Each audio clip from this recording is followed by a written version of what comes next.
I'm Jam for all you who don't know. It's November 27th, 2009, and I'm making a video about my Mirena experience. If you would have watched my first video, I hadn't gotten my IUD yet, but I was so nervous that day, I forgot to say things. I pretty much told you a little bit about myself, but I'm going to tell you a little bit more and then go into my experience and all that, because I'm not very good at talking on a camera and I forget and I was so nervous. So, first of all, I am 21 and I'm 5 foot tall, weigh about 96 pounds. My periods last from 5 to 7 days. They're not as, they're irregular. I don't tend to get them every month. Sometimes I skip a couple months. Sometimes they're at the beginning, the end, I don't know. So that's that. And usually I don't get cramps with them. So I didn't know how getting Mirena was going to affect that. Mirena is a hormonal IUD as opposed to Paragard, which is non-hormonal. You know what I mean. I'm not a very good speaker. So when you go talk to your doctor about the two different types, ask about them. I didn't know there was two different types. I only heard about Mirena. So I decided to go with that, and then later I was like, oh, what's Paragard? Paragard lasts for 10 years and it's non-hormonal, like I said. Mirena lasts for 5. So anyway, Mirena, I got that. It works by, it's a tea that goes up in your uterus and releases a hormone so you won't get pregnant. It also makes your mucus more heavy, I guess, builds mucus up in there so the sperm has a harder time getting up there. The cost is free for me because my husband's in the military and all that's taken care of, but it's like a $600 piece of equipment, so you might want to think about cost when you go to get your birth control. Every person's different. Luckily for me, I've had a positive experience with it. Most people who make videos have a really negative outcome of it. Some don't. I mean, I've seen like maybe 1 or 2 videos, but there's not enough videos out there. Every person is different, so I don't know if your experience will be similar to mine, but I'll tell you how mine is, and you could compare it. Okay, so I got my Mirena put in me on November 25th, the day before Thanksgiving. Yeah, no. So before I went in, I went and got my medication, 800 milligrams of Motrin, and I took one about an hour before.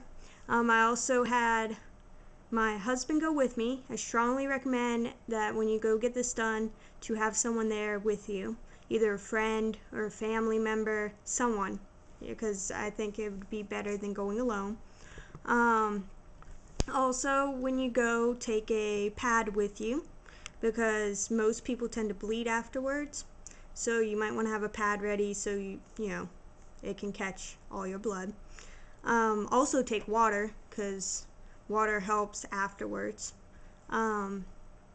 So I went in, and luckily for me, I had a really good doctor.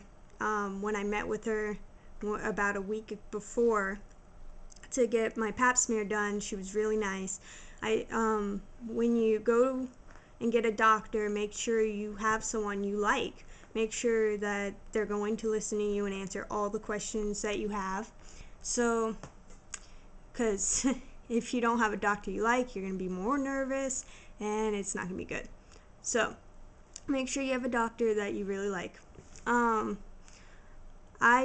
So when I went in, the nurse first made me go take a pee sample to make sure I wasn't pregnant. I wasn't pregnant because, they don't want to stick a birth control up there and you be pregnant. That would be bad. So I was not pregnant. And then my doctor came in And I had a piece of paper with a bunch of questions on it because during that week before my appointment, I was like watching videos and had some questions. So I'm going to tell you what the questions were and how she answered, or so that way when you go in and talk to your doctor, you can ask similar questions and see how they answer it. First of all, I asked if it could get dirty from sperm or periods and if I could get infections from it. She said no in my case because I've only had one partner and he's only had one partner too. So the only infections you could possibly get is if you get a sexually transmitted disease, which they would want to make sure they take care of, because if the infection could get inside your uterus, they don't want that to happen. So in my case, I probably won't get infections because me and my partner's only had one partner, and we're not gonna, get a sexually transmitted disease. So that was that question. Then I asked, can it be knocked out, from having sex or my periods? She said, no, having sex will not knock it out. Because I've never had a kid, though, it would probably not come out. People who've had children before, they want to watch for the first week or so because it could come out. But since I've never had kids before, it would probably not come out. But I should still make sure that it doesn't come out, if that makes sense. Then the next question I had is, does it float in there or if it stays in one place? And she's like, oh, it stays in one place because your uterus is small. It's like the size of your fist, which is tiny. And the T shape pretty much makes sure that it stays in place. And then I was like, oh, okay, so how long till I can have sex again? And she said, well, if you really wanted, you could have sex that day. And I was like, really? Yeah. And she's like, it works right away. You might be in pain, so you might not want to do that, but you could if you really wanted to. And that surprised me because I wasn't expecting that. I was like expecting, you have to wait a while, but hey, go for it. And then I was like, does drinking affect it? Because I'm 21, I was like, alcohol, can I have it? Yes, no. She's like, yes, you can drink alcohol, so that's good for me for New Year's. Then I asked about the strings, and she said she's gonna make sure that it gets trimmed and cut it so it doesn't bother me, and curl it up around my cervix. And the only time people really complain about that is if during sex your male partner might be able to feel them. But if that's the case, you can go in and have them trimmed up. What else?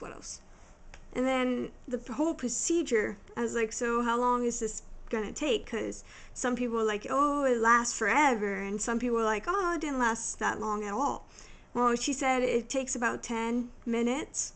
Sometimes 15 would be the long side, like 15 maximum.